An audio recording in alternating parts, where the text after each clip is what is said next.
Hello everyone, welcome to Chandini kitchen. என்னோட சேனலை நீங்க இப்பதான் ஃபர்ஸ்ட் டைம் பார்க்கறீங்கன்னா மறக்காம சேனலை சப்ஸ்கிரைப் பண்ணிக்கோங்க. கூடவே இருக்க பெல் பட்டனையும் பிரஸ் பண்ணிக்கோங்க. இன்னைக்கு நம்ம பார்க்க போற ரெசிபி grill chicken. இது chicken லவர்க்குலாம் ரொம்ப பிடிச்ச டிஷ்ஷா இருக்கும். இது எப்படி பண்றதுன்னு பார்க்கலாம். வாங்க வீடியோக்குள்ள போலாம்.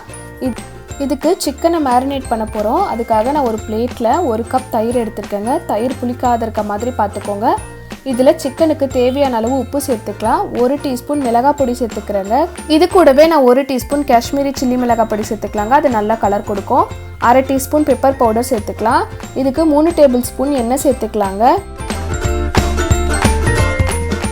இது கூடவே 1/2 டீஸ்பூன் இஞ்சி பூண்டு பேஸ்ட் சேர்த்துக்கலாங்க. இது கூட நான் எலுமிச்சை சாறு சேர்த்துக்க போறேன். நான் பெரிய எலுமிச்சை பழம் எடுத்துக்கிறதுனால பாதி மூடி புழிஞ்சுக்கிறேங்க. நீங்க சின்னதா எடுத்தீங்கன்னா ஃபுல்லா புழிஞ்சிருங்க. இப்போ இதெல்லாம் நல்லா கலந்து விட்டுறலாம். நான் இப்போ முழு கோழியை எடுத்துர்க்கேங்க. நீங்க கடையிலேயே கீரல் போட்டு வாங்கிக்கலாம். அப்படி இல்லைன்னா இந்த மாதிரி கத்தி வச்சு கீறிக்கோங்க. இப்போ இது ஃபுல்லா இதை நம்ம கலந்து வச்சிருக்க மசாலாவை தடவி வச்சிடலாங்க. இந்த மாதிரி எல்லா பக்கமும் தடவி விட்டுருங்க. உள்ளுக்குள்ளெல்லாம் கூட தடவி விட்டுருங்க. இந்த மாதிரி உள்ளெல்லாம் கூட மசாலா போட்டு இப்போ இந்த மாதிரி தடவண்டு நான் ஒரு பவுலில் மாற்றிட்டேங்க. இப்போ இதை நம்ம ஊற வைக்க போகிறோம். இது மினிமம் 5 மணி நேரம் ஊறி இருக்கணும். இல்லைனா நீங்கள் ஓவர் நைட் கூட ஊற வச்சுக்கலாம். இதை ஃப்ரிட்ஜில் வச்சுருங்க. இப்போ நான் ஊற வச்சுட்டேங்க. 5 மணி நேரம் ஆயிடுச்சு. பாருங்கள், இந்த மாதிரி நல்லா ஊறி இருக்கு. இப்போ இதை நம்ம grill பண்ணுறதுக்கு முன்னாடி இந்த சிக்கனோட 2 கைகளையும் 2 கால்களையும் நம்ம நூல் வச்சு கட்டிக்கலாங்க. ஏன்னா ஓடிஜியில் சுற்றும் பொழுது அது சரியாக சுத்தாது. அதனால இப்போ இதை நம்ம நல்லா கையும் காலையும் கட்டிடலாம்.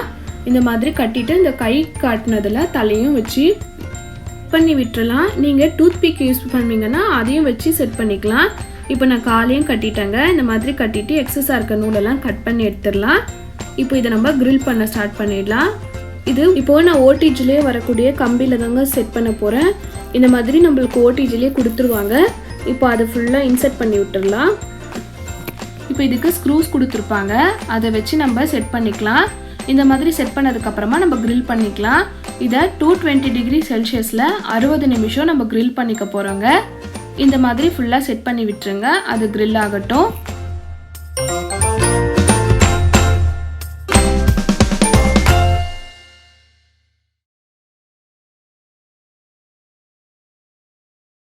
இப்போது 60 நிமிஷம் ஆயிடுச்சிங்க. நான் ரிமூவ் பண்ணிட்டேன். இப்போ இது ரொம்ப சூடாக இருக்கும். ஸோ பார்த்து பொறுமையாக ரிமூவ் பண்ணுங்கள். நான் ஸ்க்ரூஸ் எல்லாம் ரிமூவ் பண்ணிகிட்ருக்கேன். இந்த மாதிரி ரிமூவ் பண்ணி அந்த கம்பியை வெளியில் எடுத்துடலாம். இப்போ நம்ம கட்டின கயிறெல்லாம் நம்ம கட் பண்ணி எடுத்துடலாங்க. அவ்வளோதான், கிரில்லர் சிக்கன் ரெடி ஆயிடுச்சு. இப்போ இதுக்கு நான் மயோனீஸும் ஒரு துண்டு எலுமிச்சை பழமும் கொஞ்சம் ஆனியனும் வச்சு சர்வ் பண்ணியிருக்கேன். நான் சொன்ன மாதிரி நீங்களும் இந்த ரெசிபியை உங்கள் வீட்டில் செஞ்சு பாருங்கள். இப்போ இந்த சிக்கன் பீஸை நான் கொஞ்சம் கட் பண்ணி காட்டுறேன். பாருங்கள் எவ்வளோ சாஃப்டாக வெந்து வந்திருக்கு.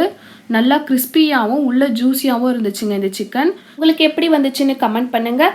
மறக்காமல் உங்கள் ஃப்ரெண்ட்ஸ் கூட இந்த ரெசிபியை ஷேர் பண்ணிக்கோங்க. ரசிச்சு சமைங்க, ருசிச்சு சாப்பிடுங்க. தேங்க்யூ ஃபார் வாட்சிங்.